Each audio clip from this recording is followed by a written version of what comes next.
রথযাত্রা বলতেই ঠিক কোন ছবিটা সবার আগে চোখের সামনে ভেসে ওঠে বলুন তো?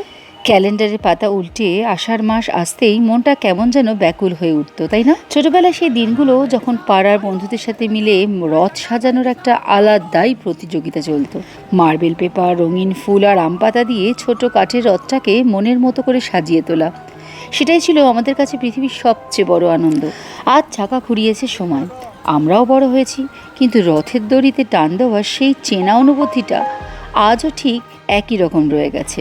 জগন্নাথ, বলরাম আর সুভদ্রা, এই তিন ভাই বোনের এই পুণ্যযাত্রা শুধু একটা উৎসব নয়, এ যেন এক মহামিলন মেলা। জাত পাত, ছোট বড় সব ভেদাভেদ ভুলে হাজার হাজার হাত যখন একসাথে এই রথের দড়ি স্পর্শ করে, তখন চারপাশ মুখরিত হয়ে ওঠে জয় জগন্নাথ ধ্বনিতে। ভক্তি আর বিশ্বাসের এই টান আমাদের মনে করিয়ে দেয় জীবন নামের রথটাও এভাবেই সবার সাথে মিলেমিশে টেনে নিয়ে যেতে হয়। আর রথযাত্রা মানেই কি শুধু পুজো? একদমই নয়। রথযাত্রা মানেই তো পাড়ার মোড়ে কিংবা মাঠ জুড়ে বসা সেই চেনা রথের মেলা, মেলার ধুলো ওড়ানো মাঠ, জিলিপির মিষ্টি গন্ধ আর গরম গরম পাঁপড় ভাজার সেই চেনা স্বাদ। এগুলো ছাড়া রথযাত্রা যেন ভাবাই যায় না।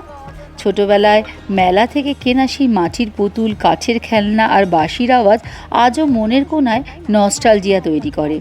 আজ মেলা চত্বরে দাঁড়িয়ে সেই পুরনো দিনগুলো যেন নতুন করে ছুঁয়ে দেখার চেষ্টা করি। সময় বদলেছে, মেলার রূপ হয়তো কিছুটা পাল্টেছে, কিন্তু আমাদের আবেগটা আজও একই রয়ে গেছে। আজকের এই বিশেষ দিনে মহাপ্রভু জগন্নাথের কাছে প্রার্থনা করি সবার জীবন যেন সুখ, শান্তি আর সুস্বাস্থ্যে ভরে উঠুক। ছোটবেলার সেই রথ টানার আনন্দ ফিরে আসুক আমাদের সবার মনে। এতক্ষণে নিশ্চয়ই আপনারা বুঝতে পেরেছেন আপনাদের সামনে যে মেলার প্রতিচ্ছবিটা আমি তুলে ধরেছি সেটা হলো বিধাননগর রথযাত্রা মেলা উৎসব, যেটা চলছে করুণাময়ী মেলা প্রাঙ্গণে। এই বিধাননগর রথযাত্রা উৎসবটি পরিচালনা করে বিধাননগর শ্রী চৈতন্য ভগবত সমাজ। এটি সল্টলেক এবং আশেপাশ এলাকার অন্যতম প্রাচীন রথমেলা। বছরের পর বছর ধরে এটি অত্যন্ত জনপ্রিয় হয়ে উঠেছে। এই মেলাটি অনুষ্ঠিত হয় সল্টলেকের বিখ্যাত সেন্ট্রাল পার্ক মেলা গ্রাউন্ডে, যেটা করুণাময়ী কাছে অবস্থিত। করুণাময়ী বাস টার্মিনাস ও করুণাময়ী মেট্রো স্টেশন একদম কাছে হওয়ায় দর্শনার্থীদের জন্য এখানে আসা খুবই সহজ। মেলা প্রাঙ্গণে প্রায় 100 বা তার বেশি স্টল বসে। জামা কাপড়, জুয়েলারি, হ্যান্ডক্রাফট, হোম ডেকর থেকে শুরু করে বইয়ের স্টল কি থাকে না এখানে। পুজোর আগের কেনাকাটার জন্য অনেকেই এই মেলায় আসেন। রথের মেলার ঐতিহ্যবাহী জিলিপি ও পাঁপড় ভাজা তো থাকেই, তার পাশাপাশি ফুচকা, ভেলপুরি, রকমারি চাট, ফিশ ফ্রাই, মোমো, বিশেষ ক্ষীর, দই, মালপোয়া, আইসক্রিম এখানে ভীষণই জনপ্রিয়। ছোট ও বড়দের জন্য নাগরদোলা সহ বিভিন্ন ধরনের চড়ক বা রাইডসের ব্যবস্থাও থাকে, যা মেলার পরিবেশকে আরও জমজমাট করে তোলে। মেলা চলাকালীন প্রতিদিনই সন্ধ্যায় মেলার মূল মঞ্চে বিভিন্ন ধরনের ভক্তিগীতি, লোকনৃত্য এবং সাংস্কৃতিক অনুষ্ঠানের আয়োজন করা হয়।